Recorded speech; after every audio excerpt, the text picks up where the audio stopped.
Jadi untuk nanti pujian yang akan dipimpin oleh Bu Priska Serayu, dan nanti setelah pujian nanti pemberitaan firman Tuhan.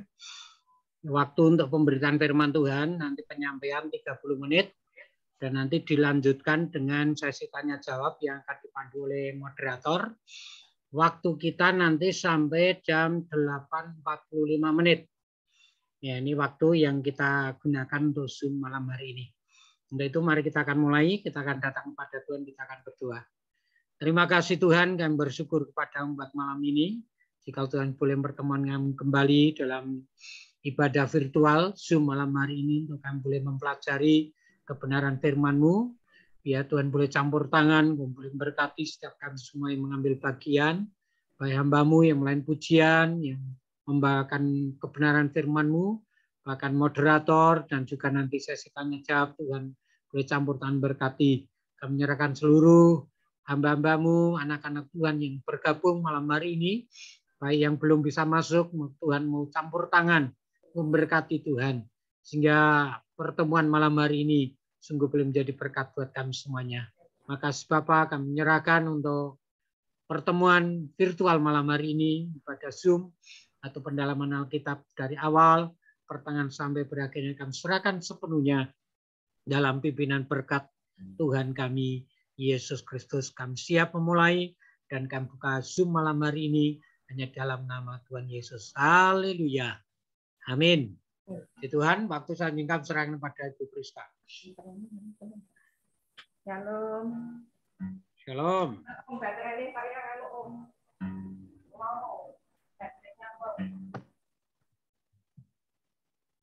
Bentar ya Om, baterainya lo ya Om. Nggak lihat. Jinji.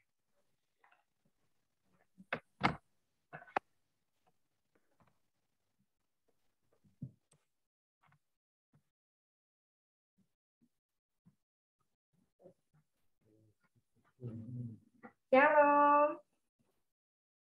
Shalom Bapak Ibu.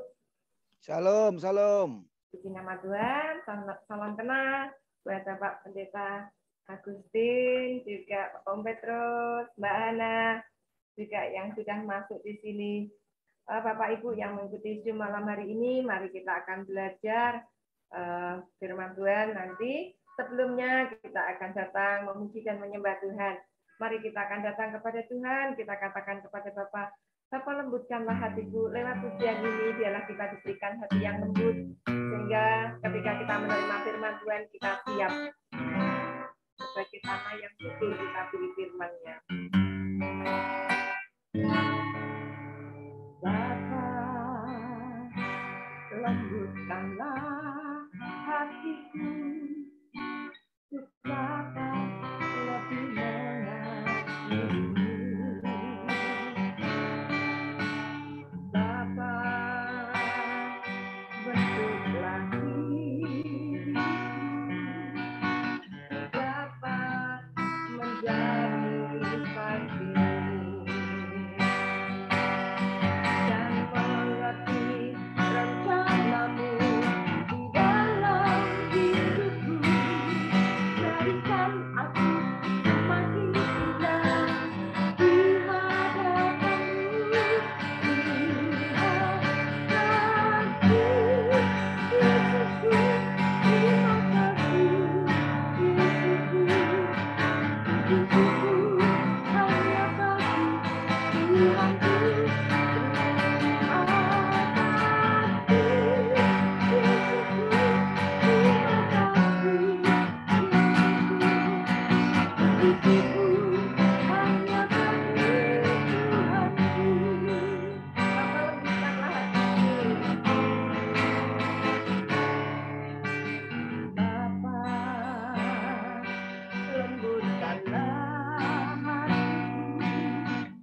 Bapa di surga, tak ada alasan untuk kami tidak mengucap syukur ya Tuhan. Karena Allah yang begitu baik, Engkau yang begitu luar biasa ya Tuhan. Kami bersyukur ya Bapa, jika sore hari ini kami boleh datang kepadamu. Bahkan Tuhan, kami boleh membawa hati kami bawa hidup kami di hadapan Engkau Bapa. Inilah permohonan kami ya Tuhan. Lembutkanlah hati kami ya Bapa. Untuk kami lebih mengasihi Tuhan Yesus. Untuk kami lebih mengasihi Allah Bapa yang di surga. Bapa terima kasih ya Bapa. Bentuklah kami ya Tuhan. Seturut dengan kehendak-Mu, seturut dengan firman-Mu.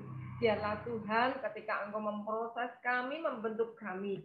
Maka kami memiliki hati yang lembut. Kami memiliki hati yang menurut. Kami memiliki hati yang berkenan di hadapan Engkau. Untuk itu Bapa, kami serahkan Tuhan setiap kehidupan kami, bahkan setiap anak-anak-Mu, baik hamba-hamba-Mu yang melayani di Zoom ini maupun kami semua yang mengikuti acara Zoom malam hari ini. Tuhan curahkan berkat-Mu, curahkan Roh Kudus-Mu ke atas setiap kami, bahkan Roh Kudus-Mu memenuhi hati kami. Sore hari ini Tuhan kami boleh bersukacita, kami boleh bersama-sama belajar akan firman-Mu. Terima kasih Bapa, kami serahkan pujian dan sembah hormat kami di hadapan Engkau di dalam nama Tuhan Yesus. Haleluya. Amin. Shalom. Shalom. Shalom. Puji Tuhan. Shalom, shalom. Kita akan lanjutkan pujian kita di hadapan Tuhan, bahwa kita punya Allah, yaitu Tuhan Yesus. Dia Allah yang tidak pernah gagal. Apapun yang difirmankannya pasti digenapi. Dia tak pernah gagal. Mari kita nyanyikan pujian ini.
Bangga punya Allah sebagai Raja yang mulia.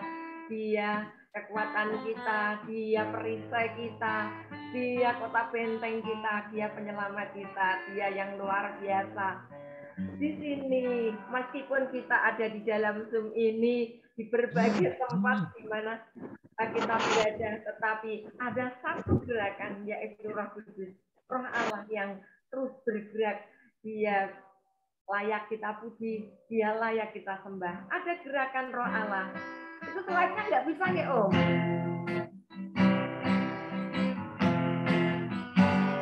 Websitenya error. Roh Allah di sini, amin. Ada gerakan Roh Allah di sini.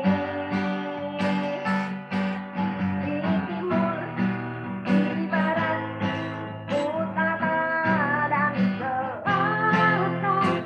Ada gerakan Roh Allah. Ada gerakan Roh Allah. Ada gerakan Roh Allah di sini. Katakan ada gerakan Roh Allah di hati. Ada gerakan Roh Allah di hati. Yes. Ada gerakan Roh Allah di hati. Di pikir, di jiwa, di dalam hidupku. Ada gerakan Roh Allah. Ada gerakan Roh Allah. Ada gerakan Roh Allah di sini. Sekali lagi ada gerakan Roh Allah. Ada gerakan Roh Allah di sini. Yes, yes. Ada gerakan Roh Allah di sini. Di timur, di barat, utara, dan selatan. Ada gerakan Roh Allah. Ada gerakan Roh Allah di sini. Bersama, bersama, bersama,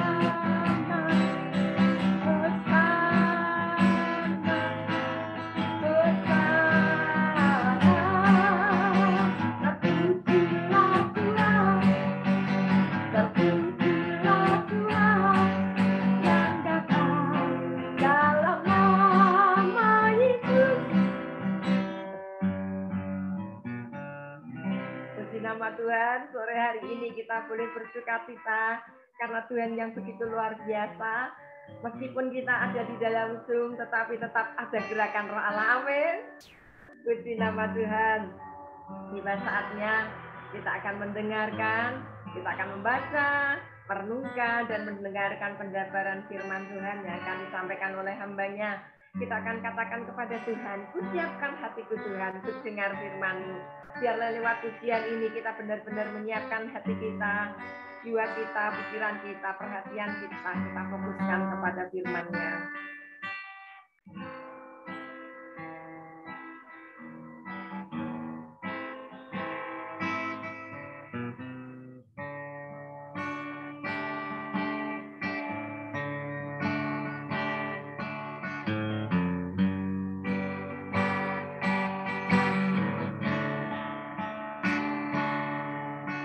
Siapkan hatiku Tuhan untuk dengar firman-Mu.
Selanjutnya kami serahkan kepada hambanya.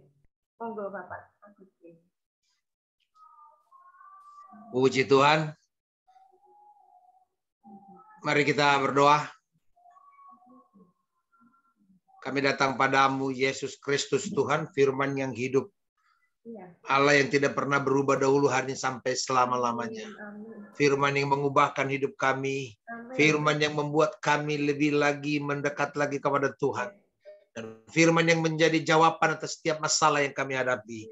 Hari ini kami memerlukan firman-Mu Tuhan. Kami memerlukan firman-Mu menerangi setiap jalan kami. Terdiri pada jaminan firman-Mu Tuhan. Bahwa firman adalah pelita pada kaki dan terang pada jalan kami. Urapi setiap kami Tuhan yang ada pada malam hari ini. Boleh diberkati, diteguhkan, dikuatkan, dikokohkan dalam kebenaran. Berkati layakan hamba menjadi alat Tuhan yang ajaib. Hingga setiap huruf kata kalimat yang keluar dari mulut bibir hamba adalah kalimat-kalimat dari sorga. Memberkati, menguatkan iman percaya kami. Kami patahkan segala kuasa bukan dari Tuhan. Apapun bentuknya Tuhan. Yang menghalangi firman-Mu boleh ada dalam bagian kehidupan kami. Dalam nama Yesus Kristus. Taruhkan kata-kata hikmat, kebijaksanaan. Taruhkan kata-kata marifat daripada mulut bibir hamba Tuhan. Untuk disampaikan pada seluruh umat-Mu pada hari ini. Dalam nama Yesus kami berdoa.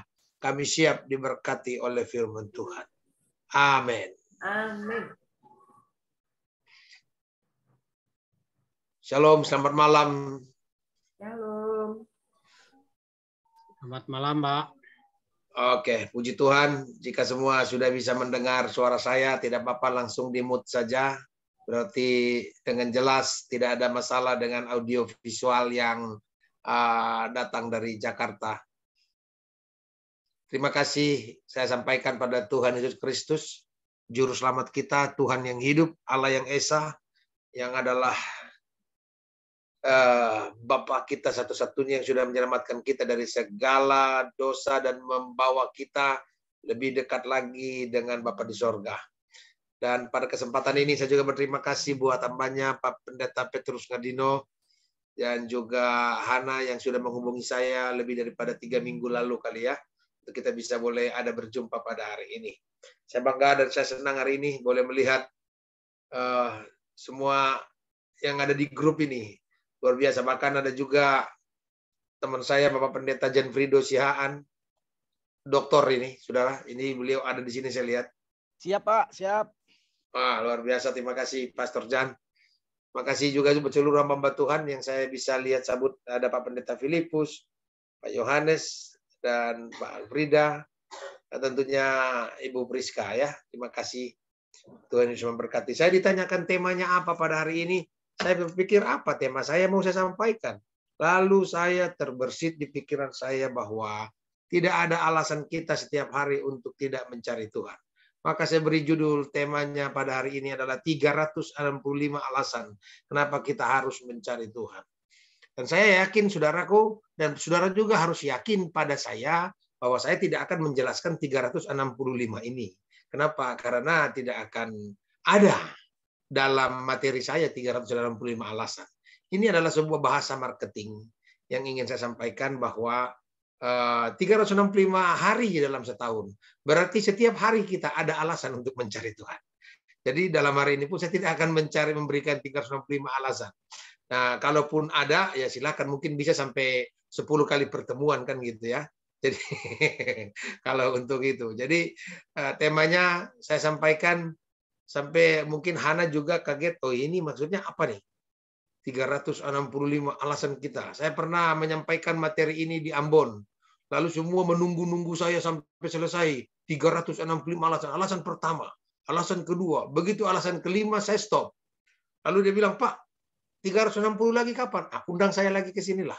Biar saya akan siapkan lagi nanti 360 alasan lagi. Lalu sampai sekarang saya nggak diundang lagi. Karena mereka pikir mungkin berat di ongkos kali kalau ke Ambon. Tapi kalau secara Zoom tetap akan kita layani mereka. Haleluya. Terima kasih. Nama saya Pendeta Agus Tenarahap.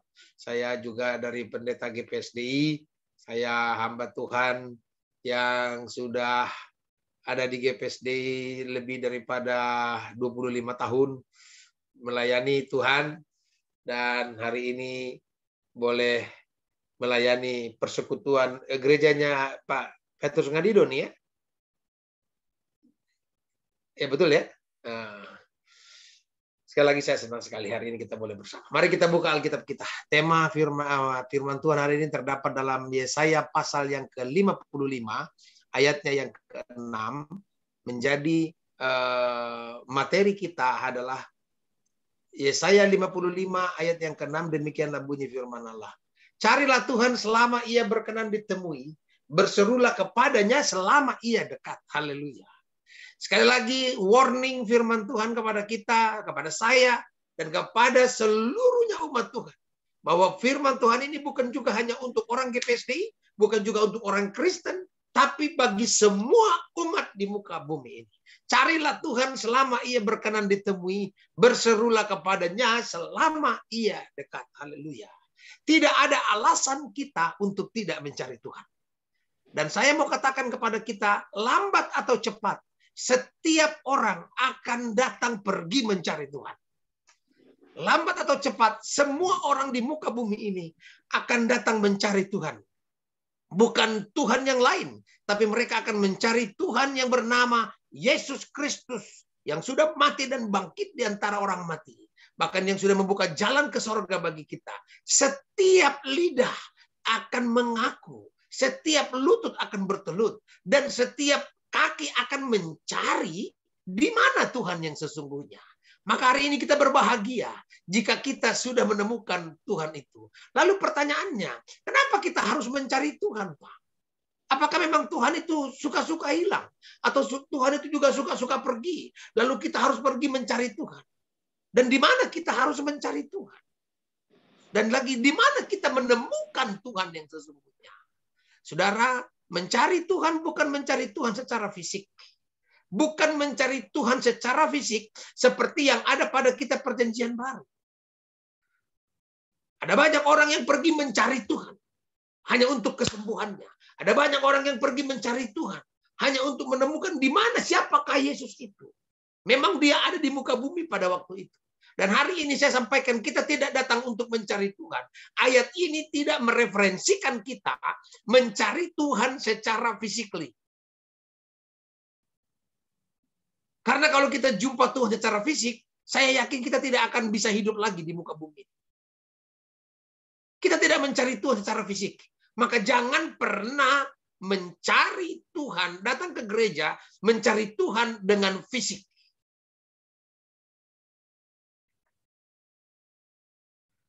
Lalu apa maksudnya Pak kita mencari Tuhan? Kita mencari Tuhan dalam hal ini adalah kita selalu punya keinginan, kerinduan mentaati firman Tuhan.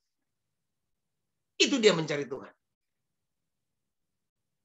Mencari Tuhan itu adalah bukan kita mencari fisik sekali lagi. Tapi mencari Tuhan itu adalah kita selalu mencari kebenarannya, mencari kerajaannya, dan mencari kehendaknya untuk kita lakukan setiap hari. Haleluya. Nah, lalu kita alasan yang pertama, kenapa kita harus mencari Tuhan? Apa untungnya kita mencari Tuhan? Orang yang mencari Tuhan, saya ingin sampaikan kepada kita, orang yang mencari Tuhan tidak akan pernah kekurangan perkara yang baik dalam hidupnya. Orang yang mencari Tuhan sekali lagi tidak akan pernah kekurangan perkara yang baik dalam kehidupannya. Kita perhatikan ada banyak contoh-contoh dalam Alkitab. Ada banyak tokoh-tokoh dalam Alkitab yang mereka selalu mencari Tuhan dalam kehidupannya. Dan mereka tidak pernah kekurangan perkara yang baik. Saya mau mengingatkan kita, saudara boleh ditinggalkan orang-orang baik. Saudara boleh ditinggalkan oleh pendeta-pendeta yang baik. Saudara boleh ditinggalkan juga oleh keluarga-keluarga yang baik. Tapi jika saudara mencari Tuhan, engkau tidak akan pernah ditinggalkan perkara yang baik dari Tuhan. Kita boleh ditinggalkan oleh jabatan yang baik. Saya baru ditinggalkan jabatan yang baik sebagai sektor.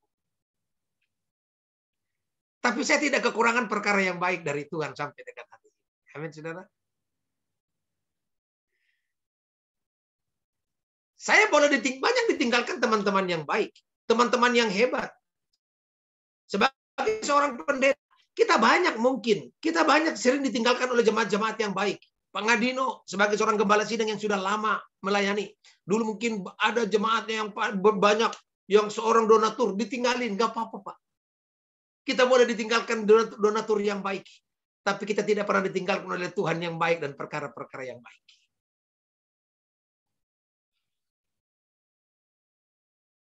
Pandemi COVID-19 masih terus berjalan. Jangan pernah merasakan engkau ditinggalkan oleh Tuhan. Sampai dengan hari ini saya lihat, sekalipun pandemi terus berjalan, COVID berganti nama. Mulai dari COVID-19, Delta, Alpha, apalagi itu dan yang lain-lainnya, masuk kepada Omikron. Tapi saya lihat, selama ini pun perkara baik tidak pernah meninggalkan saya dalam kehidupan saya. Maka mari kita terus mencari Tuhan. Ini alasan kita untuk mencari Tuhan salah satunya.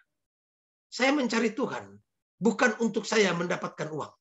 Saya mencari Tuhan sekali lagi. Bukan untuk saya mendapatkan juga berkat-berkat jasmani yang selama ini mungkin ada dalam konteks kehidupan saya dalam pelayanan. Tapi saya mencari Tuhan sebagai seorang hamba Tuhan. Karena saya yakin saya tidak akan pernah kekurangan hal yang baik. Lalu saya teringat, saudaraku. Banyak ada hamba Tuhan. Sadrak, Mesak, dan Abednego. Mereka dalam keadaan apapun tidak pernah kekurangan perkara yang baik. Di dalam perapian yang menyala-nyala pun, perkara yang baik selalu menghampiri mereka. Bahkan di gua singa sekalipun, perkara baik itu tidak akan pergi ketika kita terus mencari Tuhan. Dalam situasi kondisi seberat apapun sekali lagi, bahwa jika kita terus mencari Tuhan, kita tidak akan pernah kekurangan hal-hal yang baik. 3 hal bagaimana Tuhan bisa memberkati kita. Yang pertama, Tuhan bisa memberkati kita kapanpun. Berbicara tentang waktu. Tuhan bisa memberkati kita dimanapun. Berbicara tempat. Dan Tuhan bisa memberikan kita perkara yang baik dengan cara apapun. Berbicara tentang metode yang Tuhan beri.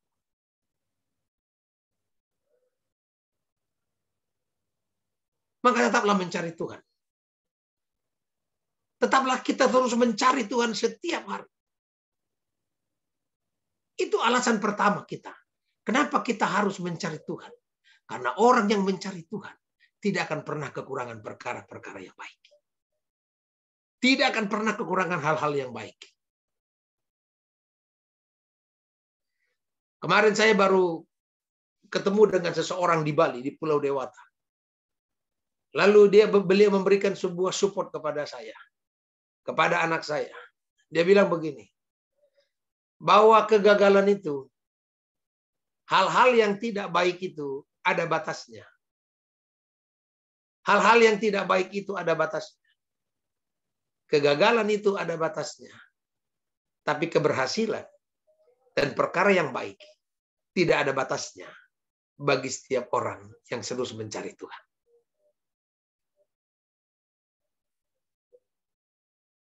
Mungkin Hana gagal mendapatkan pasangan hidup yang baik. Tapi Hana tidak pernah kekurangan perkara yang baik. Betul? Mungkin Hana juga tidak gagal mendapatkan sponsor yang baik untuk bersekolah. Tapi Hana tidak pernah kekurangan perkara yang baik dari Tuhan. Betul? Amin. Dan buktinya hari ini, karena kebaikan mula dan karena kebaikan Tuhan juga lah saya boleh ada di sini. Saya tadinya belum ada waktu buat melayani hari ini. Tapi saya ditelepon terus, didesak, dan saya melihat bahwa memang karena ada beberapa acara yang harus saya selesaikan.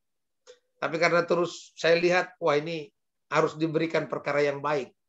Dan saya harus membagikan hal-hal yang baik dalam malam hari ini. Sekali lagi saya datang di sini bukan karena Hana, bukan karena Pak Pendeta Ngadino. Tapi karena Tuhan sudah terlalu baik dan memberikan perkara yang baik kepada saya. Yang kedua, kenapa kita harus mencari Tuhan? Karena orang yang mencari Tuhan. Alasan yang kedua adalah, kenapa kita harus mencari Tuhan? Karena orang yang mencari Tuhan pasti akan mendapatkan pengertian tentang segala sesuatu.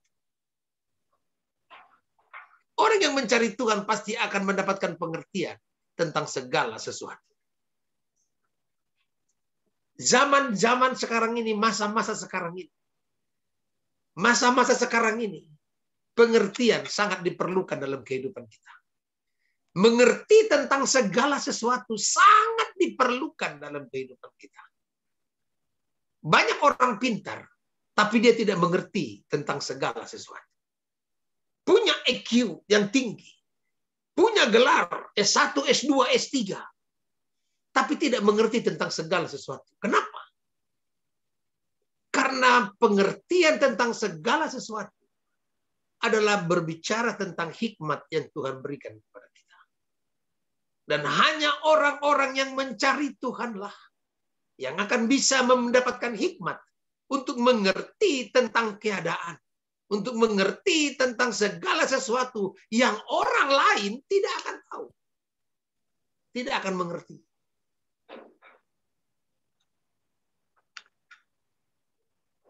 Amsal 28 ayat yang kelima mengatakan, orang yang mencari Tuhan mengerti tentang segala sesuatu.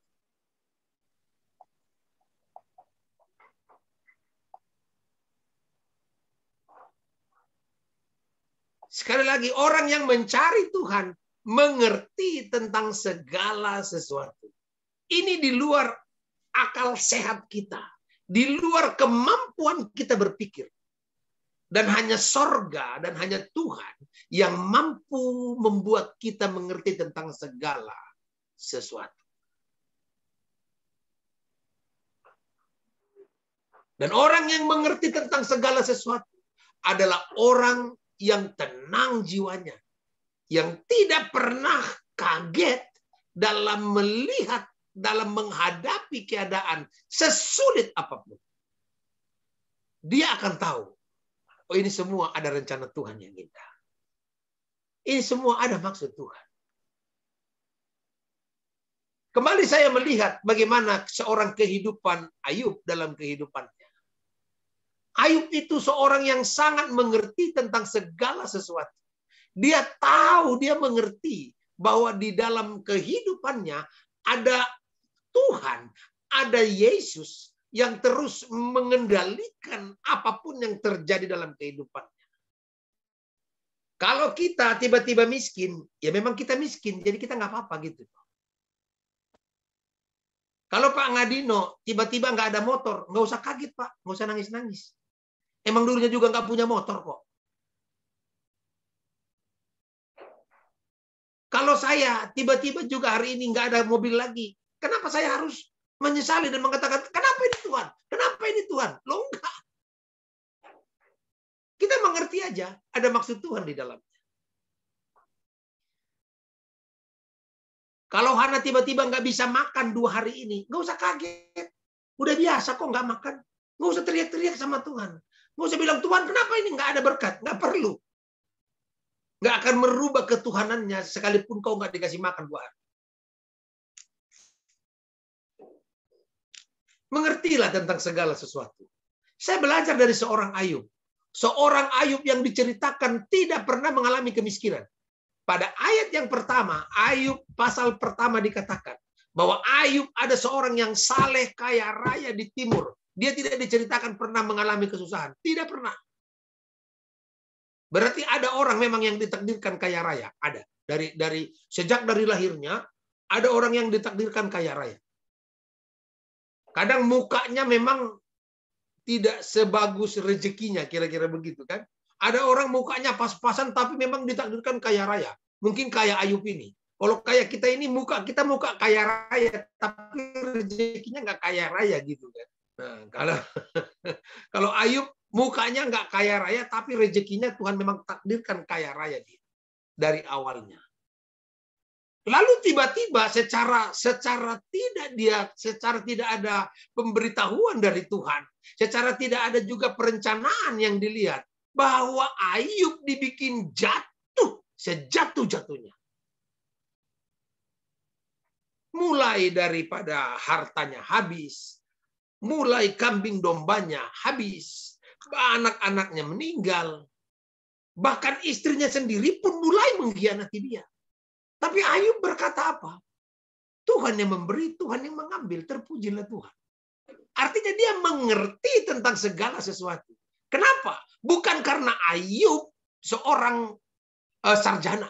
Bukan karena Ayub juga seorang S2. Bukan karena dia kaya, bukan. Tapi karena Ayub mencari Tuhan.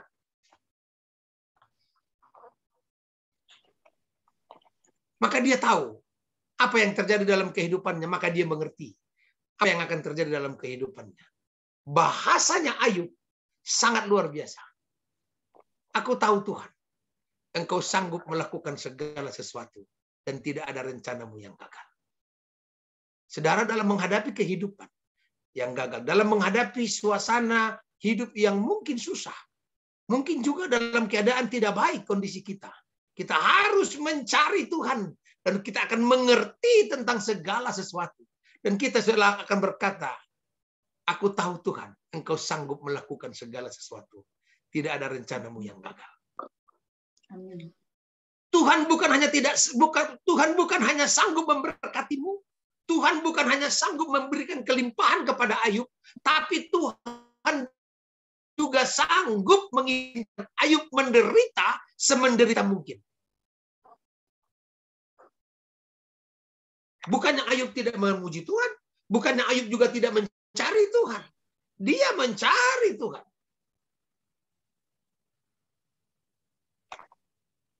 Tetapi Ayub mendapatkan sebuah pengertian bahwa dia mengerti tentang segala sesuatu.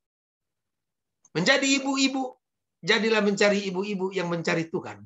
Supaya ibu mengerti tentang segala sesuatu. Amin. Ya. Jadi ibu-ibu ini nggak perlu lagi menanyakan suaminya, kenapa suaminya lemas, kenapa suaminya juga mungkin tidak bergairah. Udah mengerti aja lah. Memang lagi susah kok zaman ini.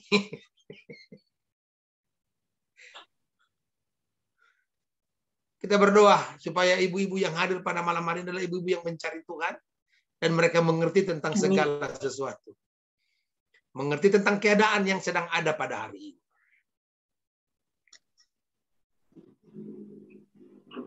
Itu alasan yang kedua kenapa kita harus mencari Tuhan. Supaya kita tahu apa yang akan terjadi di masa yang akan datang. Dan kita bisa mengerti apa yang akan menjadi kekuatan kita dalam menghadapi keadaan di masa yang akan datang. Yang ketiga, alasan yang ketiga.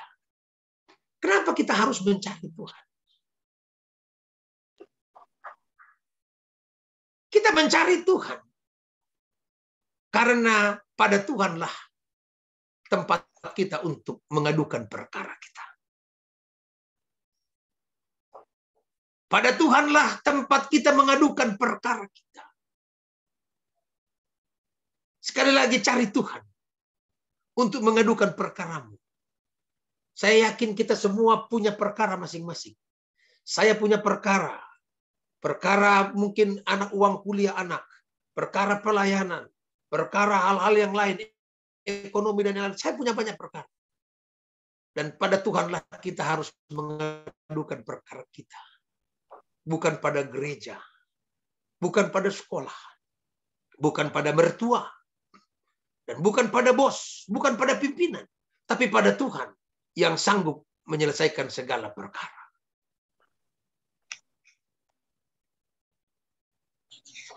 Allah kuasa melakukan segala perkara. Allah Maha Kuasa. Jika kita meyakini Tuhan sanggup menyelesaikan segala perkara, kenapa kita masih ragu membawa perkara kita di hadapan Tuhan? Hakim-Hakim pasal yang ke-11 menceritakan bagaimana seorang Yefta mendapatkan masalah, mendapatkan banyak beban, mendapatkan banyak problem dalam kehidupannya. Tapi Yefta begitu luar biasa. Dia membawa seluruh perkaranya itu di hadapan Tuhan di Mispa. Dan Tuhan memberikan dia kemenangan demi kemenangan kepadanya. Perkara apa yang sedang kita hadapi hari ini? Cari Tuhan. Perkara bagaimana kita? Perkara bagaimana? Perkara pekerjaan kah? Perkara naik jabatan kah? Perkara bisnis kah? Tuhanlah tempat kita mengadukan perkara kita. Kenapa? Karena Tuhan ketika kita mengadukan perkara kita, kita sama seperti sedang berada di pengadilan. Saudara pernah tahu melihat pengadilan? Pernah kan? Di pengadilan itu ada beberapa lembaga yang sedang menyelesaikan perkaranya. Yang pertama ada yang namanya jaksa. Jaksa ini berbicara nanti bertugas untuk menuntut setiap perkara yang diadukan. Yang kedua, ada namanya panitra. Panitra ini mencatat semua apa masalah yang terjadi, perkara yang ada. Ada hakim. Hakim inilah yang akan memutuskan apakah perkaranya ini bisa dimenangkan apa tidak. Dan di tiga jenis lembaga ini orangnya berbeda-beda. Keputusan jaksa belum tentu sama dengan keputusan hakim. Maka jangan pernah membawa perkaramu pada jaksa ataupun pada yang namanya hakim. Tapi bawalah perkaramu pada Tuhan. Kenapa? Karena jika kita membawa perkara kita pada Tuhan, Tuhan jaksanya, Tuhan panitranya, Tuhan hakimnya, Tuhan yang memutuskan segala-galanya. Dan dia akan katakan bahwa perkaramu selesai. Amin. Perkara apapun yang kita alami selesai. Golgota menyelesaikannya.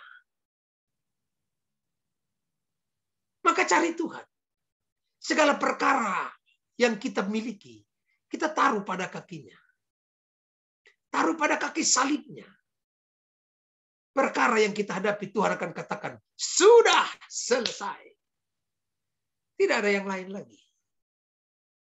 Maka tetap kita harus mencari Tuhan.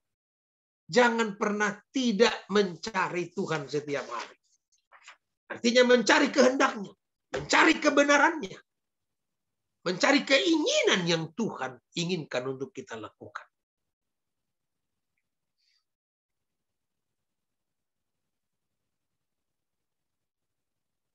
Alasan yang berikutnya, kenapa kita harus mencari Tuhan? Alasan yang berikutnya adalah orang yang mencari Tuhan tidak akan ditinggalkan oleh Tuhan. Mazmur 9 ayatnya yang ke-10.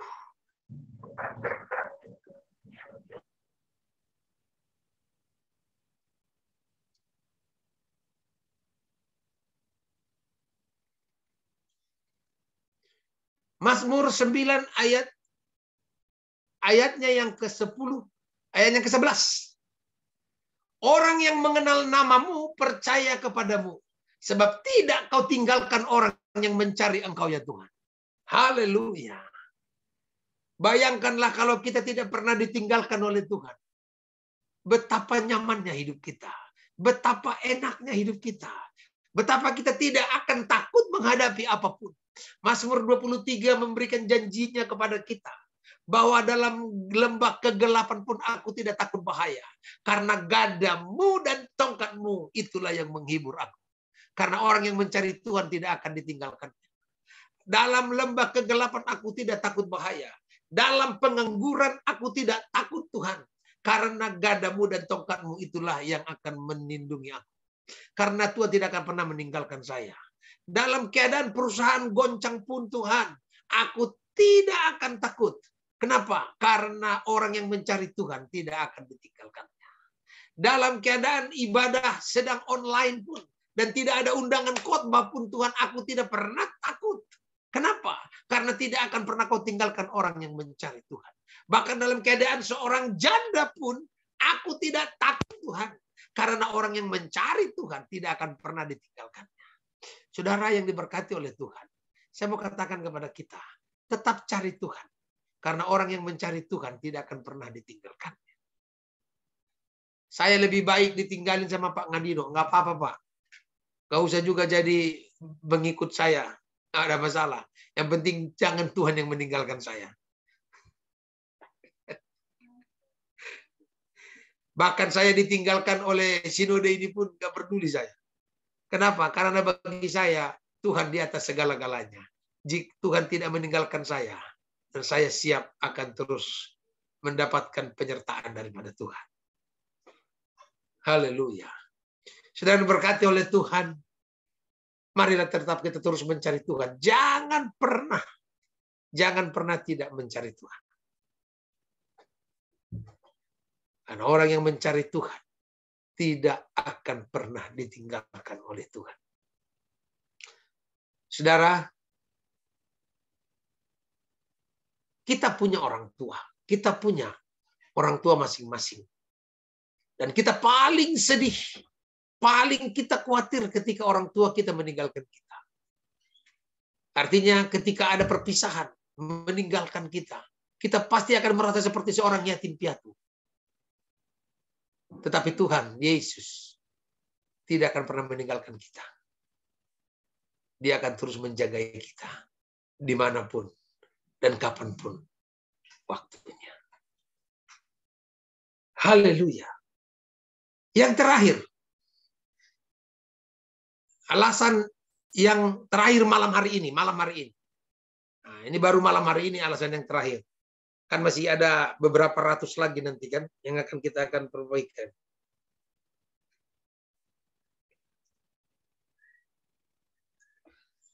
Kenapa kita harus mencari Tuhan? Karena orang yang mencari Tuhan, Tuhan akan buat segala usahanya berhasil. Orang yang mencari Tuhan, pasti akan Tuhan membuat usahanya berhasil.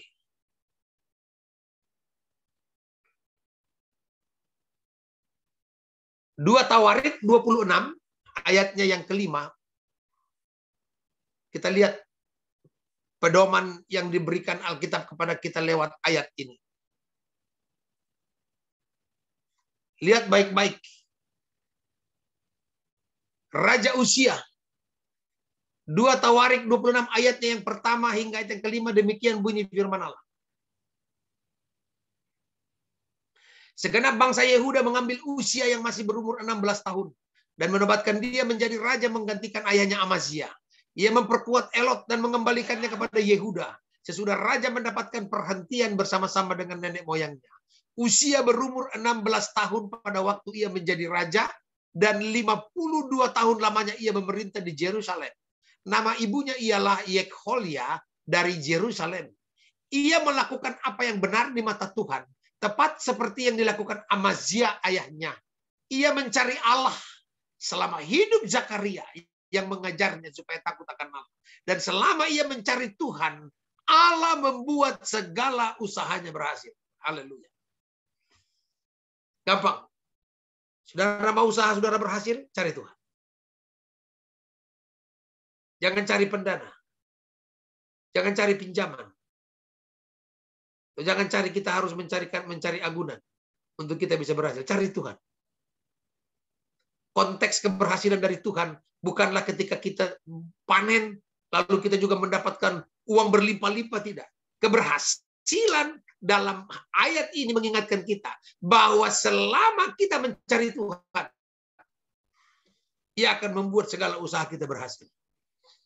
Artinya selalu berbuah dalam segala keadaan.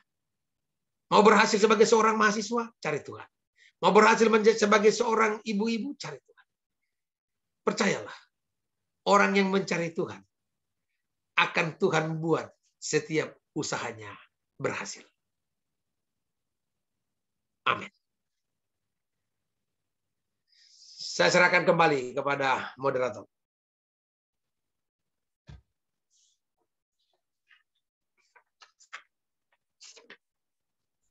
Ya, salam, selamat malam semuanya. Ya, mohon maaf karena wifi saya agak bermasalah, jadi laptop saya mati. Silakan saya buka untuk sesi tanya jawab kepada semuanya. Tapi mohon maaf saya kurang melihat. Tolong dibantu Pak Petrus ya. Laptop saya mati. Mari silakan yang mau bertanya.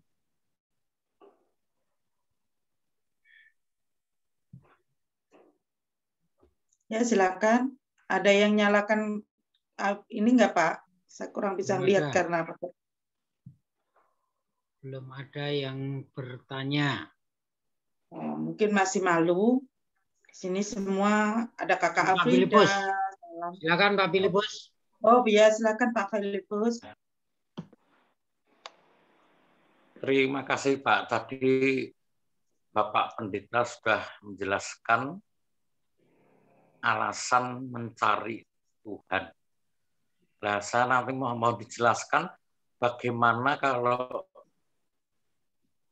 istilah kata Allah itu diganti dengan dasar mencari Tuhan. Dasarnya apa? Karena orang yang belum mengenal Kristus, Pak, orang yang belum mengenal Kristus rajin mencari Tuhan. Ya, lebih-lebih pergaulan saya itu dengan orang kejawen, paranormal, itu rajin sekali. Karena mereka tuh punya anggapan bahwa Tuhan itu jauh. Seperti ada pepatah Jawa mengatakan, Gusti Allah kui adoh datan wangenan tidak datan senggolan. Artinya sulit ketemu Tuhan, sehingga harus dicari terus setiap saat. Nah, kebetulan mereka itu ada yang bertobat percaya pada Tuhan Yesus. Pernah saya jelaskan di dalam Tuhan, yang di dalam Tuhan Yesus yang dulunya jauh jadi dekat. Karena yang menjadi penyebab mengapa manusia itu jauh dari Tuhan adalah dosa. Nah, dengan kematian Tuhan Yesus di Golgota, kita dipersatukan kembali dengan Tuhan sehingga kita tuh memiliki hubungan yang dekat. Ya, sehingga kita yang percaya pada Tuhan harus ada kerinduan untuk ketemu Tuhan. Ya, jadi dasar kita tuh mencari harus ada kerinduan. Kalau kita tidak ada kerinduan ya sulit untuk mencari Tuhan. Ya, karena mereka yang belum kenal Tuhan untuk mencari Tuhan, mereka ada yang jadi pertapa, ada yang puasa, ya lebih di kota Salatiga di Senjaya itu banyak orang yang kungkum, itu hanya ingin ketemu Tuhan, tapi gagal. Tapi kita yang percaya pada Tuhan, tinggal datang pada Tuhan, memuji, menyembah, terkadang sulitlah. Sebagai dasar supaya kita ada mencari Tuhan, harus kita bangun kerinduan hati untuk ketemu Tuhan, sehingga terjadi komunikasi yang harmonis kita dengan Tuhan. Tadi Bapak Pendeta menjelaskan jelas sekali, dengan berkomunikasi dengan Tuhan, mencari Tuhan, Tuhan akan campur tangan masalah apapun yang terlibat. Ya, jadi nanti mohon diperjelas lagi masalah itu mencari Tuhan. Sekian dan terima kasih. Ya Pak Agustin, tolong dijawab. Ini pertanyaannya dasar mencari Tuhan. Nah, tolong dikasih penjelasan lebih jelas lagi. Ya, terima kasih Pak Pendeta Filipus. Kita sepakat bahwa memang dasar kita mencari Tuhan, ya saya seperti saya sampaikan tadi bahwa tema yang saya berikan 365 alasan sebenarnya adalah sebuah bahasa marketing. Artinya bahwa tidak ada alasan. Setiap hari kita harus mencari Tuhan. Kenapa? Karena setiap tahun itu pasti ada dalam setahun itu ada 365 hari. Jadi setiap hari kita harus mencari Tuhan. Dan itu hanya bahasa judul marketing saja. Dan saya sepakat dengan Bapak tadi bahwa dasarnya apa ya? Memang kita harus punya kerinduan. Artinya kita harus mengenal Tuhan yang baik dan benar. Saya menyampaikan di tengah-tengah komunitas I Love Jesus Christ karena saya percaya bahwa kita semua ini sudah punya kerinduan dan sudah mengenal akan Tuhan Yesus Kristus. Dan saya setuju sekali, Pak. Dan dasar kita memang adalah kita rindu, kita kepingin sekali. Nah, beda sama seperti Bapak kesaksian tadi, kalau memang berjumpa dengan orang-orang yang komunitas di luar kita, mungkin yang baik dari pemahaman yang lain, mungkin mereka dari kejawen atau dari apa, ya kita memang harus lebih menjelaskan lagi tentang apa itu, siapa itu Tuhan sesungguhnya, supaya mereka punya kerinduan. Siapa sih Tuhan Yesus itu? Kita memang harus menjelaskan kepada mereka. Tapi terima kasih Pak buat Pak Filipus buat penjelasannya. Oh. Ya Pak. Nah, Pak Agustin bisa menjelaskan juga di sini siapa sih supaya kita itu untuk agama, untuk orang-orang sebelah ya, untuk orang-orang lain kita supaya mengerti siapa Tuhan itu sesungguhnya. Bisa dijelaskan saat ini? Karena komunitas kita ini nanti kita juga dibaca oleh dunia, jadi biar sedikit ada pandangan biar mereka tahu siapa Tuhan kita. Jadi ini kita bisa, harusnya kita harus ada materi yang berikutnya lagi. Who is Jesus? Jadi ya kalau kita jelaskan sekarang ini sepertinya menurut saya kurang tepat ya. Tetapi boleh sekilas kita boleh kita berbincang, berdiskusi ya. Kenapa? Bahwa siapa itu Yesus Kristus? Ada banyak pemahaman tentang siapa Yesus sesungguhnya. Ketika ditanya orang lain, ditanya dari orang yang tidak mengenal Tuhan, dia akan dikatakan bahwa Yesus itu adalah ya nabi. Nah, ada orang berkata, siapa Yesus itu sesungguhnya? Orang yang sebelah sana akan mengatakan bahwa Yesus itu adalah manusia. Tapi bagi kita, Yesus Kristus adalah Tuhan satu-satunya. Yesus Kristus adalah Tuhan dan Juru Selamat kita satu-satunya. Tidak ada yang lain. Dan materi yang seperti ini, sekali lagi kalau kita ditanyakan dalam internal, diskusi kita seperti ini, pasti kita semua tidak perlu untuk saya jelaskan siapa itu Yesus. Ya. Tapi kalau kita nanti juga mau mengatakan mau berdiskusi, mari kita buka ruang berikutnya. Oke. Supaya kita kaji dalam kaji teologi. Ruang berikutnya ya, ada jadwal nanti. Ya, mungkin saya nambah. Tanya yang lain. Saya nambah dulu. Oke, silakan Pak Petrus. Ya, jadi tadi yang ini menyambung sebenarnya dari yang disampaikan Pak Pendeta Agustin dan juga Pak Pendeta Filipus. Tadi yang ditanyakan oleh Pak Pendeta Filipus itu tentang dasar. Ya, dasar alasan kita untuk mencari Tuhan. Ya, jadi dasar yang utama tadi sudah dijelaskan yaitu Tuhan Yesus Kristus. Yang pertama, yang kedua itu kebenaran firman Tuhan. Itu menjadi dasar. Karena kalau kita kembali kepada Injil Yohanes 14 ayat yang ke-6, itu jelas menjadi dasar kita. Kenapa kita mencari Tuhan? Alasannya karena Tuhan itu satu-satunya. Ya, untuk kita bisa masuk ke surga, datang kepada Bapa itu harus melalui Yesus. One way, hanya ada satu jalan.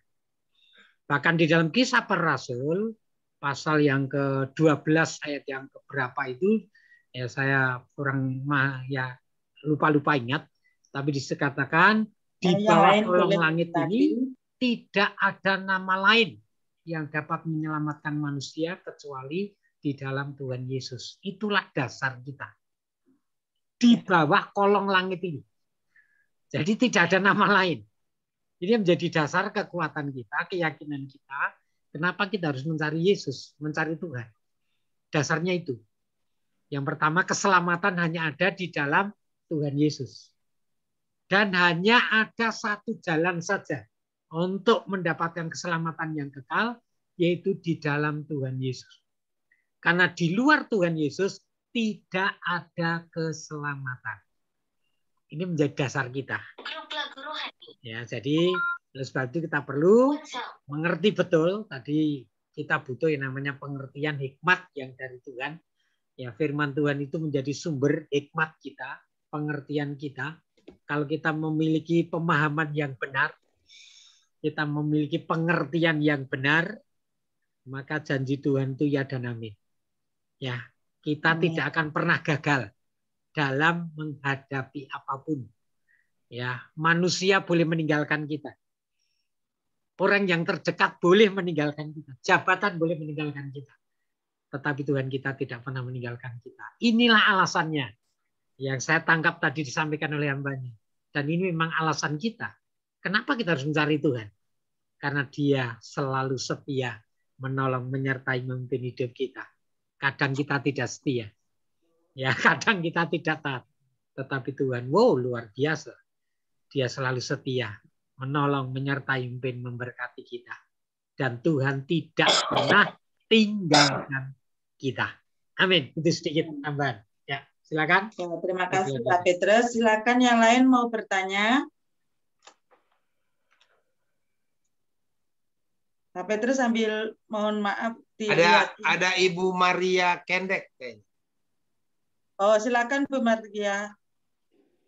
Ya, Bu Maria yang sudah angkat tangan. Silakan. Bu Maria, diamut dulu. Dimut itunya. Ya, oke Bu. Silakan ya, Bu. Silakan. Ya, terima kasih atas waktunya diberikan bagi kita untuk bisa. Ini dari Papua Pak Agustin. Oh ya, ya. Terima kasih. Ya, untuk kita saling memberikan masukan, pandangan, dan kita saling mengisi di dalam yaitu firman Tuhan. Terima kasih kepada Bapak Pendeta Agustin yang sudah banyak memberikan penjelasan mengenai alasan-alasan kenapa kita harus tetap mencari Tuhan selama kita masih hidup di dunia ini. Nah, kita bisa melihat di hari-hari ini Tuhan berkata kalau orang yang mencari Tuhan usahanya pasti diberkati. Nah, kita bisa melihat di hari-hari ini banyak orang yang tidak yaitu mencari Tuhan dengan sungguh-sungguh, tetapi usahanya itu diberkati luar biasa daripada orang yang sungguh-sungguh. Nah, kira-kira itu apa penyebabnya? Sehingga terkadang-kala bisa yaitu membuat pemikiran orang yang sungguh-sungguh itu bisa menjadi tanda tanya kenapa dan kenapa saya tidak diberkati sedangkan saya lebih setia daripada dia. Ya, begitu Pak Pendeta. Mohon penjelasannya. Baik. Silakan Pak dijelaskan Pak. Terima kasih. Alasan yang tadi yang saya sampaikan dalam konteks bahwa orang yang mencari Tuhan akan Tuhan buat segala usahanya berhasil. Ya, yang terdapat dalam kitab 2 Tawarik pasalnya yang ke-26 tadi itu. Yang pertama, saya yakin firman Tuhan ini tidak akan pernah salah. Firman Tuhan tidak akan pernah salah.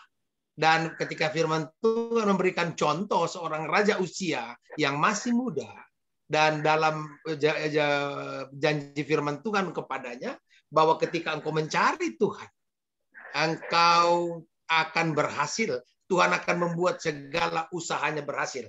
Sekali lagi, saya yakin ini firman Tuhan tidak salah. Ya. Nah, kalau konteksnya kembali kepada usaha, seperti yang didiskusikan oleh Ibu Maria tadi, bisnis. Ini bisnis ceritanya, Bu ya. Bahwa ada orang yang tidak mencari Tuhan, wah usahanya berhasil. Gitu. Nah, ada orang yang tidak mencari Tuhan dengan sungguh-sungguh, usahanya berhasil. Bahkan juga melimpah. Nah, bukan hanya itu, Bu. Orang kafir pun melakukan usahanya berhasil juga. Bisnisnya loh, sekali lagi. Kenapa? Karena di bawah kolong langit ini yang hidup itu bukan hanya kita yang mencari Tuhan menurut roda kita, menurut iman kita. Ya, menurut iman kita. Ya. Karena mereka pun banyak memahami secara general, mereka juga mencari Tuhan menurut versi mereka. Mereka mencari Tuhan versi mereka. Baik dari agama manapun itu. Maka mereka juga mengatakan bahwa apa yang kami lakukan berhasil ketika kami mencari Tuhan ini. Nah, konteksnya kepada kita adalah bahwa apa usaha kita akan berhasil. Sekali lagi, usaha kita akan berhasil. Bukan bisnis kita yang berhasil. Ya, lihat. Bukan bisnisnya, tapi usahanya. Artinya keinginan kita, apapun kerinduan kita, usaha kita untuk mendapatkan Tuhan itu, kita akan berhasil. Sekali lagi, dalam hal ini, usahanya yang dimaksudkan di sini bukan berbicara hanya tentang bisnis. Dan bukan juga kita harus bisa membedakan, artinya orang yang mencari Tuhan itu yang sebelah, yang orang yang tidak mencari Tuhan itu bisa berhasil, dan orang yang tidak mencari Tuhan itu tidak berhasil. Kita tidak tahu juga, Bu. Apakah kita bisa mengatakan mereka tidak mencari Tuhan hingga mereka berhasil? Dari mana kita bisa menilai? Siapa yang bisa tahu mereka tidak mencari Tuhan? Dan yang bisa tahu mereka tidak mencari Tuhan hanya Tuhan itu sendiri dan bukan kita.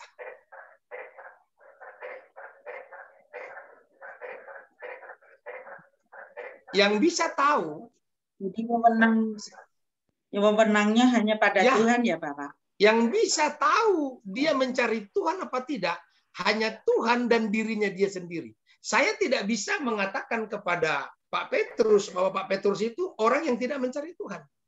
Lalu Pak Petrus tidak diberkati. Lalu saya pun tidak bisa menghakimi orang lain yang berhasil itu, mereka itu karena mencari Tuhan. Tidak. Kenapa? Karena konteksnya adalah hanya Tuhan yang tahu. Siapa yang mencari dia?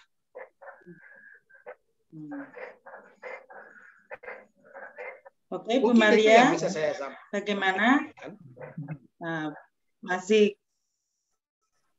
ada pertanyaan lain atau bagaimana, Bu Maria? Silakan. Saya nambahin dikit saja. Oh iya, silakan Pak Petrus. Jadi, kita perlu hati-hati dan waspada. Karena kuasa kegelapan bisa juga membuat orang itu berhasil dalam bisnis. Jadi kita perlu hati-hati.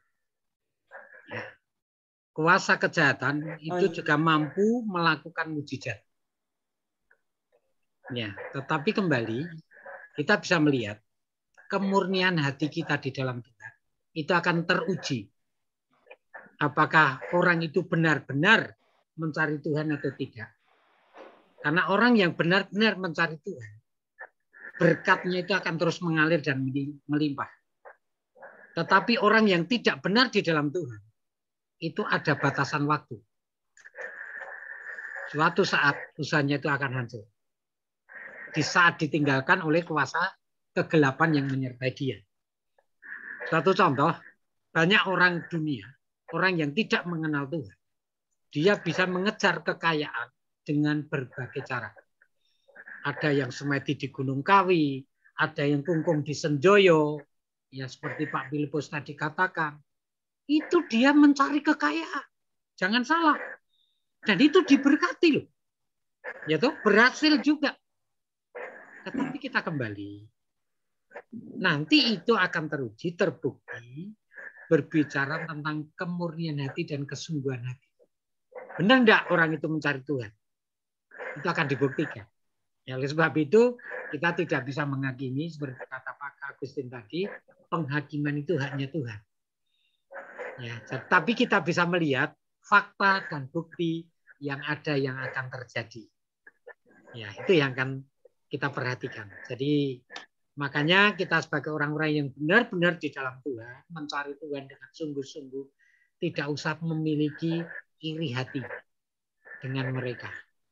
Biar mereka dengan cara mereka, usaha mereka, bisnis mereka berhasil.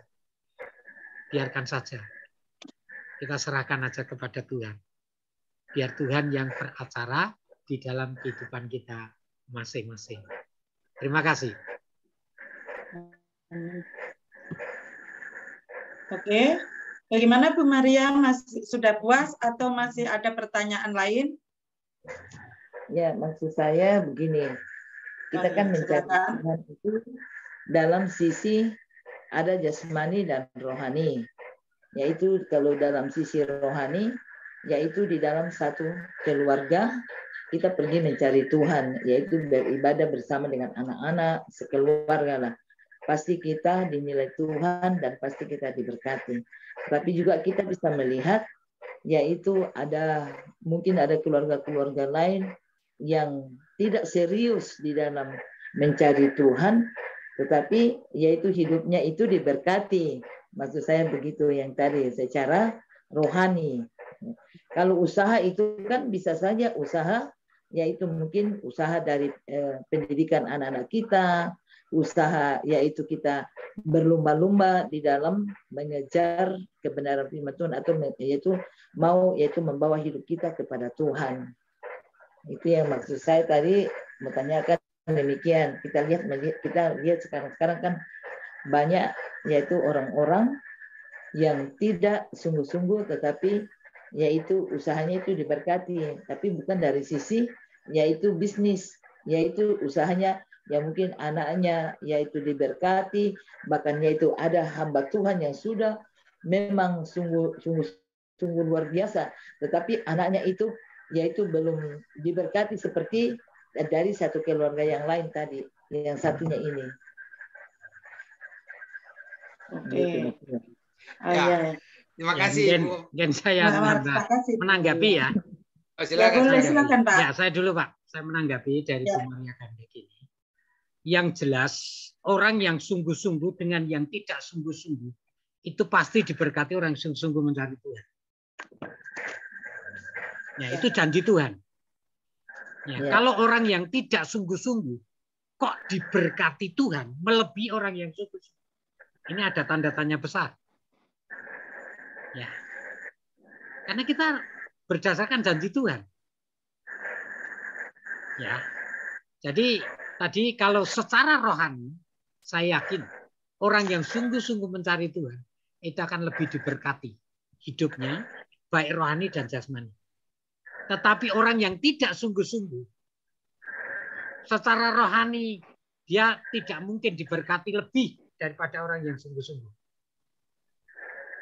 Kecuali secara jasmani bisa juga diberkati lebih karena dia punya cara yang lain.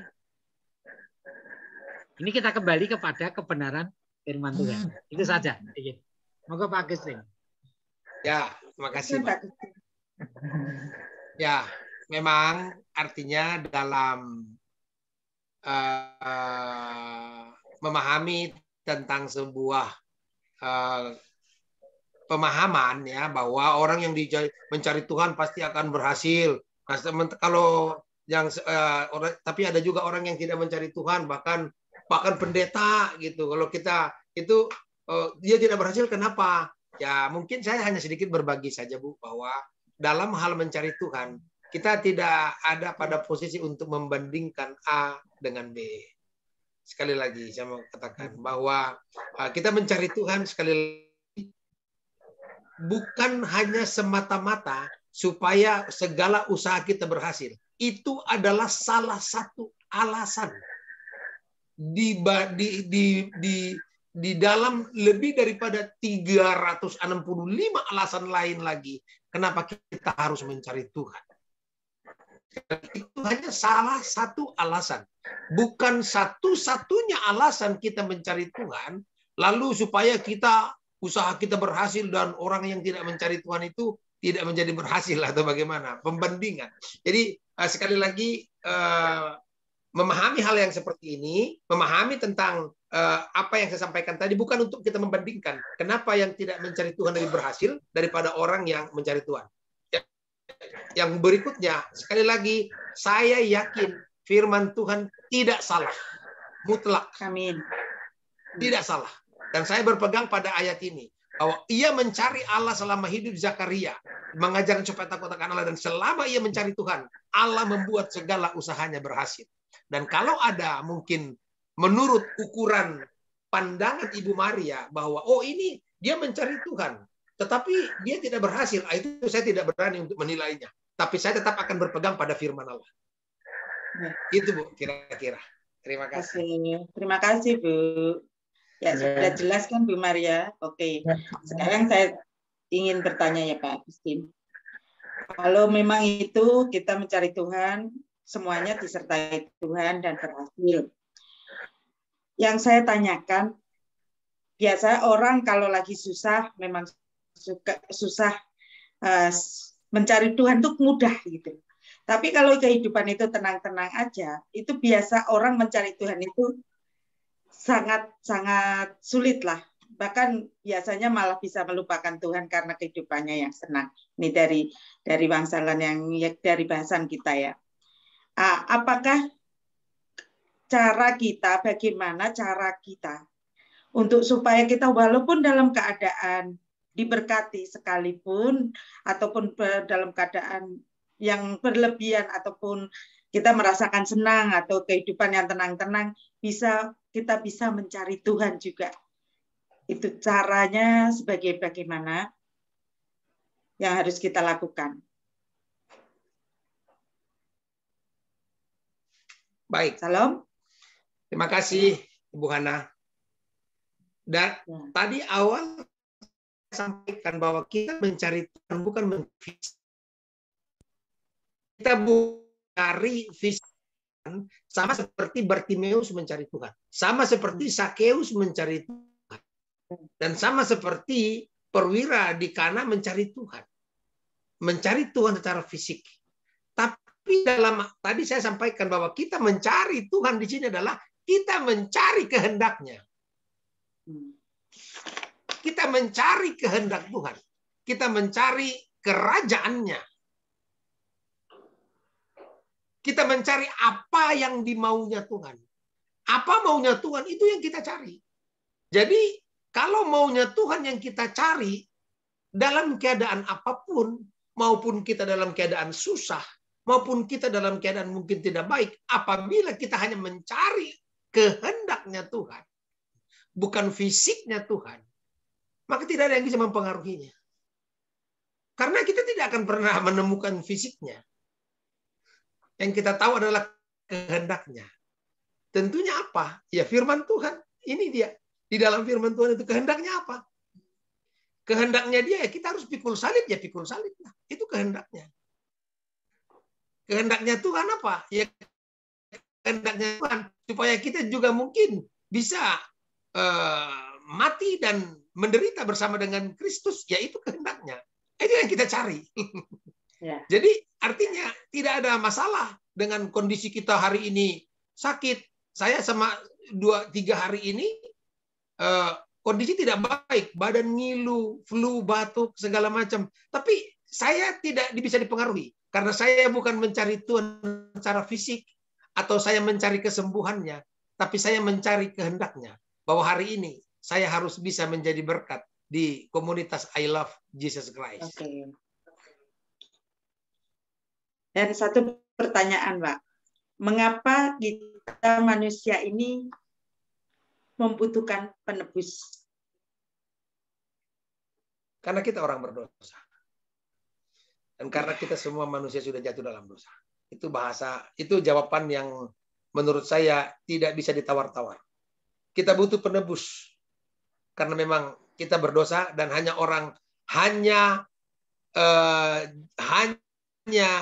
yang tidak berdosalah yang bisa menebus orang yang berdosa. Dan itu hanya ada pada Yesus Kristus, tidak ada yang lain. Ya, silakan. Ada yang lain atau ada yang mau menambahi? Ibu Maria, ngangkat tangan lagi. Silakan. Oh, silakan Bu Maria.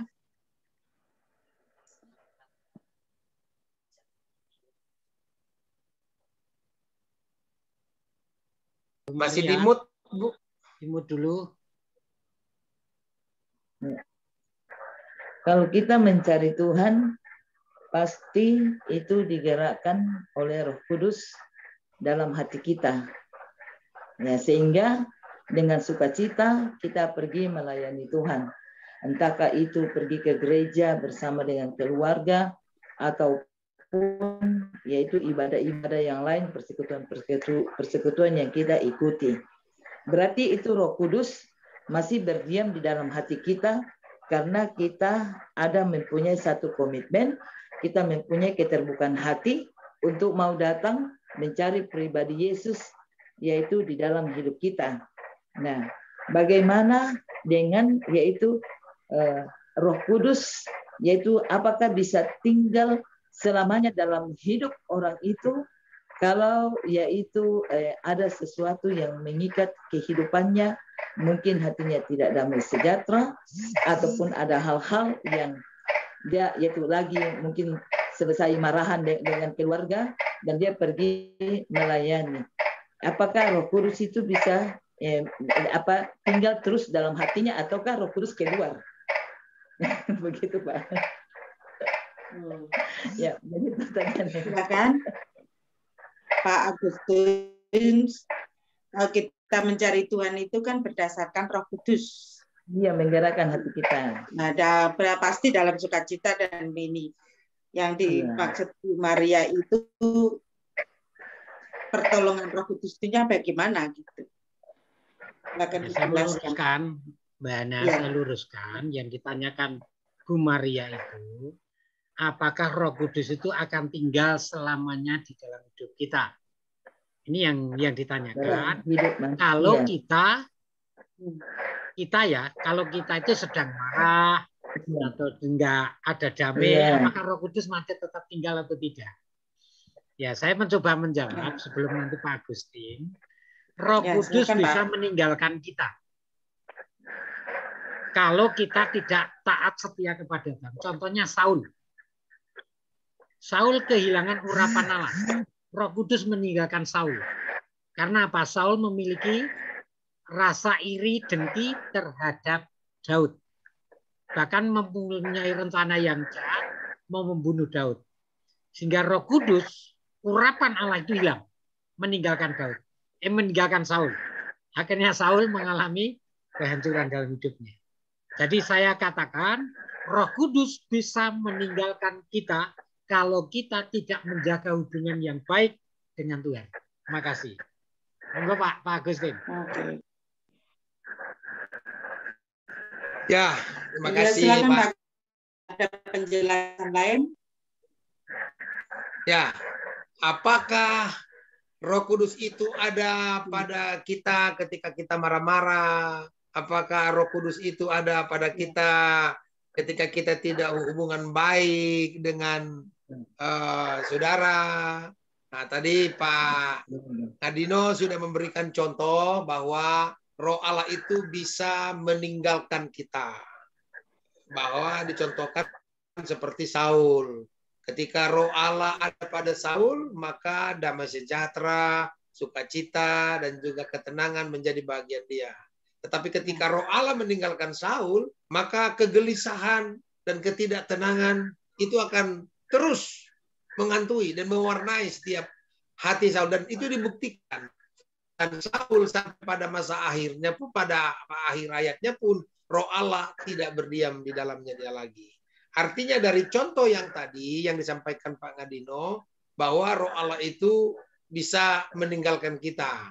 Ya, tetapi kalau saya punya pengertian, mungkin agak saya tambahkan lagi ya, bisa meninggalkan. Halo? Ya Pak, silakan. Ya. Ya. Lanjut. Ya, bisa meninggalkan.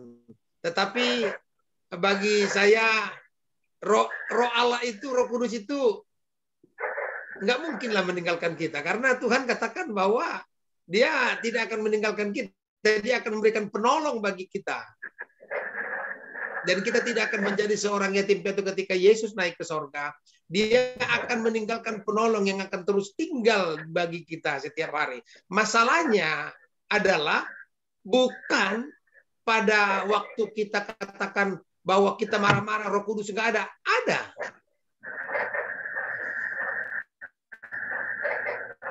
Hanya Roh Kudus, roh yang ada pada kedagingan kita mungkin jauh lebih dominan daripada Roh Kudus itu. Jadi Roh Kudus itu tidak mampu, bukan tidak mampu. Roh Kudus itu tidak mau, artinya tercemar dengan roh kedagingan kita. Bagaimana cara supaya Roh Kudus itu terus bisa bertahan dengan kita? Ya mari kita berubah hidupnya.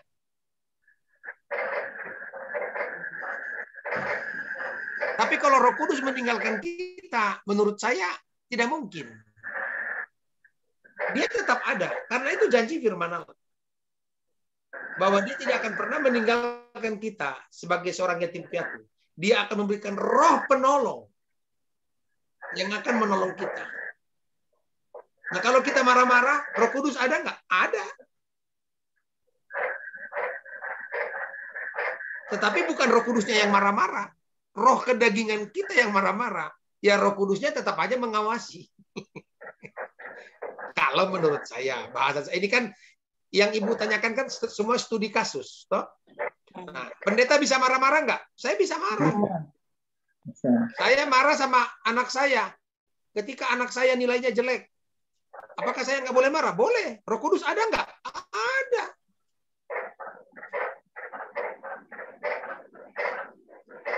Bu Maria ketika anak saya supaya nggak mengganggu suaranya. Ya, terima kasih. Ketika ya, saya silakan, Pak. Ketika saya misalnya melihat bahwa ada keluarga mungkin yang kena yang memang nakal, narkoba, boleh nggak saya marah? Boleh. Saya marah-marah dia, boleh. Roh Kudus berarti hilang? Enggak. Roh Kudus tetap ada, nggak bisa dipengaruhi Roh Kudus. Roh Kudus tidak bisa dipengaruhi oleh apapun, oleh siapapun, karena Dia punya wewenang mutlak dalam dunia ini. Masalahnya bahasa saya bahwa sorry ya, tanda kutip ya, Roh Kudus itu tidak produktif dalam hidup kita, itu aja.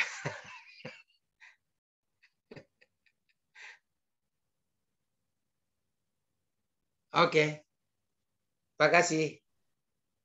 Dimut dulu Mbak mic-nya. Ya, silakan Pak Filipus. Ya. Gini Pak, memang Roh Kudus itu selalu karena mic-nya dimut dulu kalau mau ngomong Mbak Ana. Ya.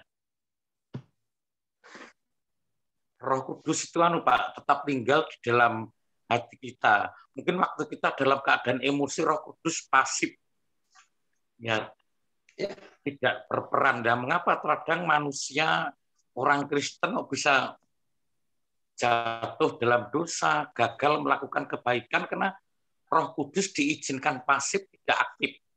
Karena seperti Paulus katakan dalam 1 Tesalonika 5:23 itu manusia itu, Paulus mengatakan, hendaklah tubuh, jiwa, rohmu tetap terpelihara. Jadi harus ada kesatuan antara tubuh, jiwa, dan roh itu Pak. Ya, misalnya jiwa itu akal langanan kita, tapi roh itu Roh Kudus yang tinggal di dalam hati kita. Contoh kecil Pak, misalnya mau bolos tidak pergi ke gereja. Ya, saya pernah ngalami Pak, bolos tidak pergi ke gereja. Roh Kudus dalam hati mengingatkan, ayo datang ibadah, datang kebaktian. Tapi akal sering mengatakan, jiwa tuh, wah sekali-sekali nggak apa-apa. Nah, tubuh itu tinggal melaksanakan apa yang menjadi keinginan jiwa dan roh tadi. Tapi kalau rohnya kuat, ya tubuh itu akan melakukan sesuai dengan Roh Kudus. Nah, misalnya ketika terjadi pergumulan, wah nggak akan datang kebaktian, tapi Roh Kudus mengingatkan, ayo hadir. Logika jiwa kita, wah nggak usah ini. Tapi Roh Kudus mengingatkan, ingat kemurahan Tuhan, ingat pengorbanan Kristus. Akhirnya apa? Si akal logika itu dikalahkan, sehingga yang menang rohnya. Akhirnya datang beribadah. Jadi yang terpenting mari Pak, kita bikin supaya tubuh, jiwa, dan roh itu bisa sehati, ya, bisa selaras menurut kehendak Tuhan. Seperti Paulus katakan, adalah tubuh, jiwa, dan rohmu tetap terpelihara dalam Kristus. Sekian Pak, itu Pak. Oke, ya.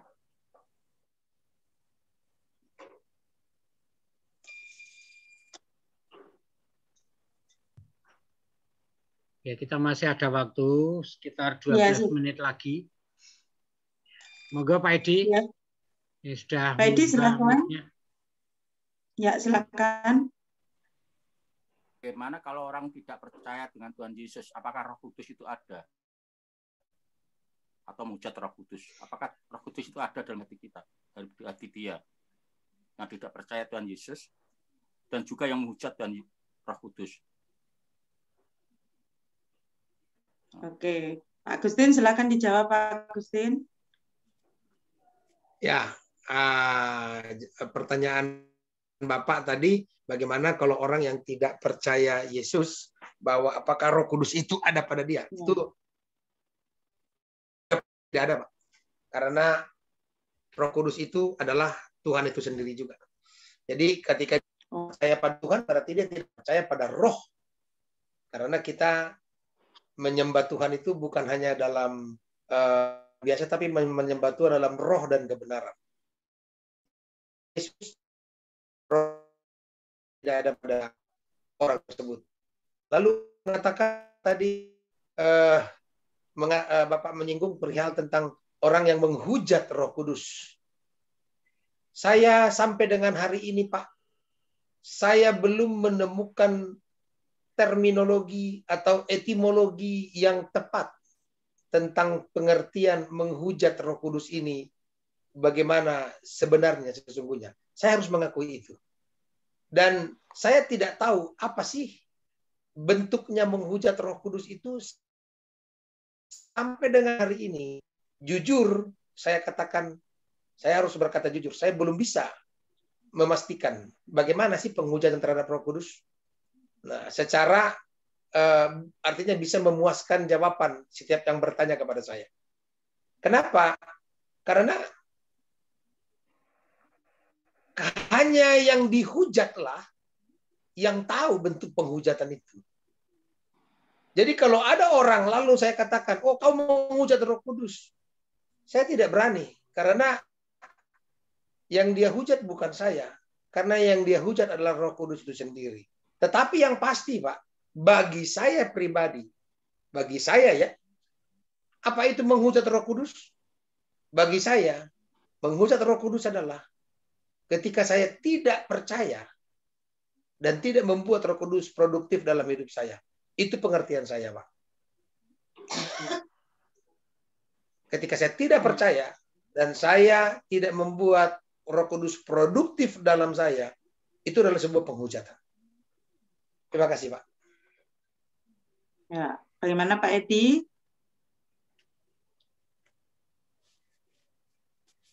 Ya, terima kasih. Oke. Berapa?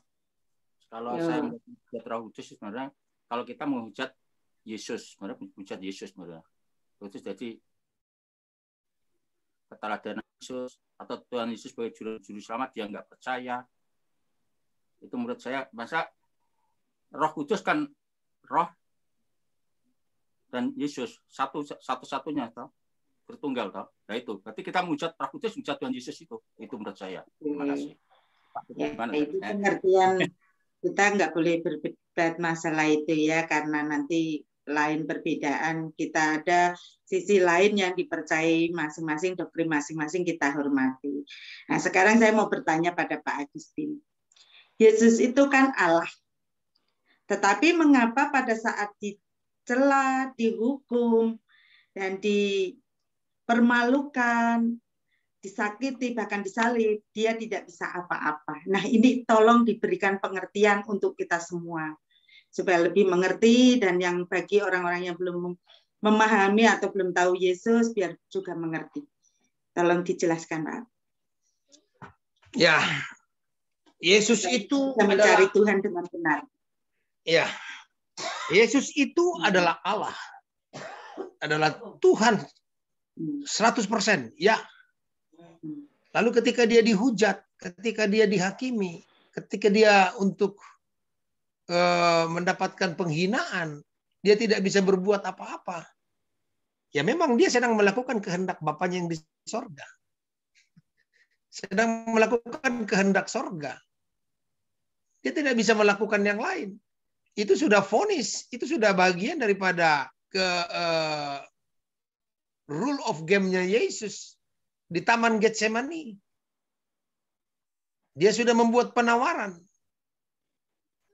Bapa, kalau bisa lalukanlah cawan ini daripadaku, tapi bukan kehendakku yang jadi, tapi kehendakmu lah yang jadi. Jadi kita tidak bisa bertanya, kita tidak bisa memberikan jawaban bahwa kenapa Yesus menerimanya. Itu kalau menurut saya sebuah pertanyaan yang tidak harus kita tanyakan. Karena kalau dia melawan, Hana tidak akan ada di sini, saya tidak akan ada di sini. Dia tidak melakukan kehendak Bapanya. Dia tidak melakukan kehendak sorga. Maka tadi saya katakan dari awal pun, kita mencari Tuhan itu, mencari kehendaknya, mencari kehendak sorganya. Bukan mencari fisiknya. Ya. Jadi ketika dia tidak melawan, dia tidak melakukan apa-apa, ya memang itu sudah. Itulah ketuhanannya dia. Itulah ketuhanannya. Kalau dia manusia di situ 100% dan bukan Tuhan, dia akan melawan. Tapi karena dalam kondisi itu dia Tuhan 100% dan manusia 100% yang harus sama menjadi sama seperti manusia, dan dia harus lakukan itu. Kehendak Bapanya yang di sorga.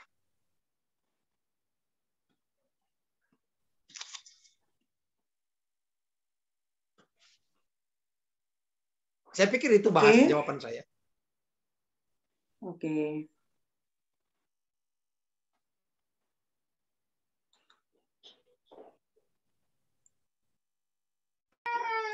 Ya, waktu kita tinggal 5 menit, jadi mohon untuk bisa diperhatikan. Oh ya. Jadi mungkin Mbak Hana ini udah ditutup saja pertanyaannya, karena takut nanti ada pertanyaan lagi, waktu kita tidak cukup. Oh, pertanyaan. Tiba-tiba nanti delete malah kasihan. Ya. Jadi nanti dibuka waktu minggu depan, cuma depan saja. Terakhir. Kalau ada pertanyaan ya. Kalau enggak nanti bisa Jepri ke saya kalau ada pertanyaan, dan saya akan tanyakan ke Pak Agustin siapa aja di anggota Zoom sini. Kalau memang ada pertanyaan, boleh Jepri ke saya pribadi, WA saya pribadi, saya bisa bertanya dengan Pak Agustin ataupun Pak Petrus yang penanggung jawab di sini. Semuanya silakan. Saya bebas untuk WA saya 24 jam saya buka untuk sisi tanya jawab apapun tentang ketuhanan kita. Baik, saya mendapat ringkasan dari pembicaraan kita malam ini, bahwa dasar-dasar kita untuk mencari Tuhan itu adalah kerinduan hati kita, dan satu-satunya Tuhan kita yaitu Tuhan Yesus yang bisa dalam kebenaran, yang kita bisa hidup dalam kebenaran dan menjamin keselamatan kepada kita sepenuhnya. Jadi hanya lewat Tuhan Yesus yang kita bisa inikan di malam hari ini. Dan bagaimana kita untuk mencari Tuhan, ada, kalau kita sungguh-sungguh mencari Tuhan, ada benar-benar kita mendapatkan 4 poin yang terbaik untuk hidup kita. Yang pertama, kita mempunyai perkara yang baik. Yang kedua, kita dapat mengerti apa sih segala sesuatu yang baik dari Tuhan. Dan yang ketiga, kita bisa mendapatkan hal-hal besar dari Tuhan. Dan yang keempat, kita bisa mendapatkan segala usaha kita bisa berhasil. Dan kalau benar-benar kita untuk mencari Tuhan. Dan tidak ada alasan apapun kita untuk tidak mencari Tuhan. Karena hidup kita memang untuk Tuhan. Dan kita harus untuk Tuhan. Itu bagi orang-orang yang sudah diselamatkan oleh Tuhan. Dan diberikan anugerah terbaik untuk kehidupan kita malam ini. Dan ini kesimpulan saya, karena Tuhan Yesus itu adalah 100% manusia dan 100% Tuhan. Dan dialah juru selamat kita satu-satunya. Dan Tuhan mati untuk kita, untuk orang-orang yang berdosa. Jadi kita ini adalah orang-orang yang sudah mendapatkan keselamatan yang hakiki. Dan untuk Roh Kudus, kita sudah diberikan oleh Tuhan ya, sebagai penolong dan penghibur di dalam kehidupan kita. Dan Roh Kudus, jangan sampai kita mendukakan Roh Kudus sehingga Roh Kudus kita bisa tidak aktif kalau kita menjadi pemarah ataupun mengikuti keinginan-keinginan daging kita. Jadi kita harus bisa mengaktifkan Roh Kudus kita dengan cara kita mencari Tuhan dan taat kepada Tuhan serta taat kepada firman-Nya. Ini yang saya tangkap malam ini. Silakan waktunya saya kembalikan kepada Pak Agustin untuk berdoa firman Tuhan dan Zoom malam ini, dan doa penutup saya serahkan pada Pak Petrus. Silakan Pak Agustin untuk berdoa firman Tuhan dan Zoom kita saat ini. Mari kita berdoa. Kami bersyukur Tuhan buat waktu yang indah yang Tuhan berikan bagi kami. Kami boleh berdiskusi, kami boleh juga Tuhan saling berbagi tentang bagaimana Tuhan yang hebat yang kami sembah, yang kami terima, bahkan yang sudah menyelamatkan kami. Terima kasih buat waktu yang luar biasa ini Tuhan. Biarlah setiap pembicaraan kami Tuhan berkati. Bila mana Tuhan ada yang tidak berkenan, Tuhan ampuni kami. Dan biarlah kiranya setiap pembicaraan kami ini semua memuliakan nama Tuhan.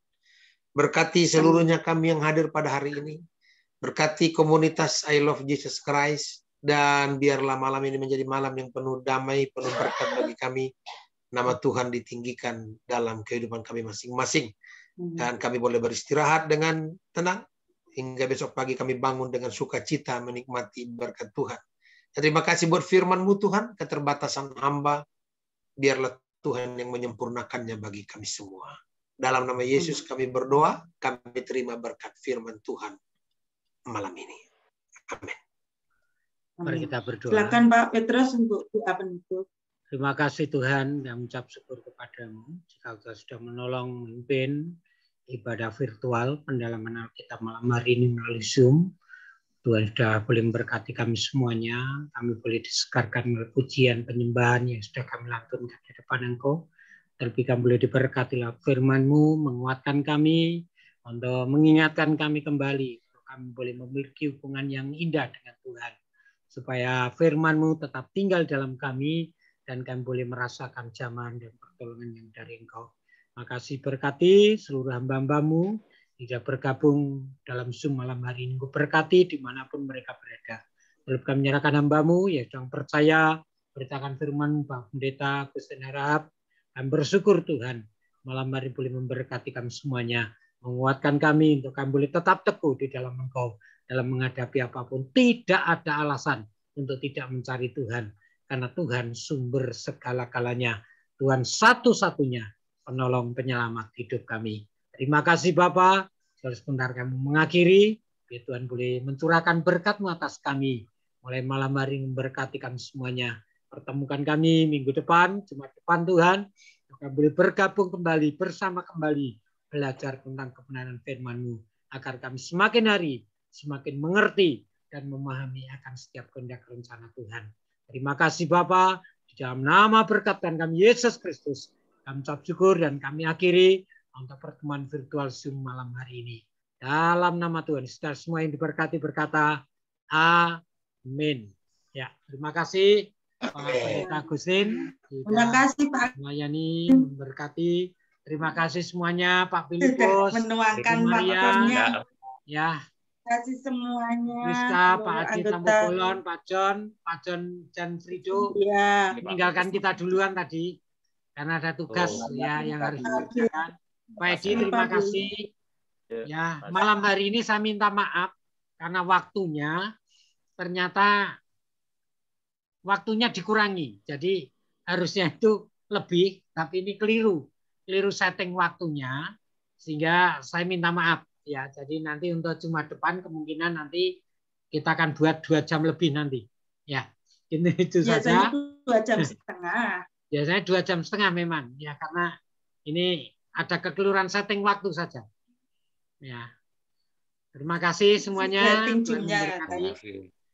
Ya. Ya. Makasih Pak Agustin, semua yang hadir. Maaf karena hari ini saya nggak bisa lihat satu persatu karena wifi saya nggak tahu tiba-tiba mati. Ya. Jadi mohon maaf untuk semuanya. Siapa aja sih Pak?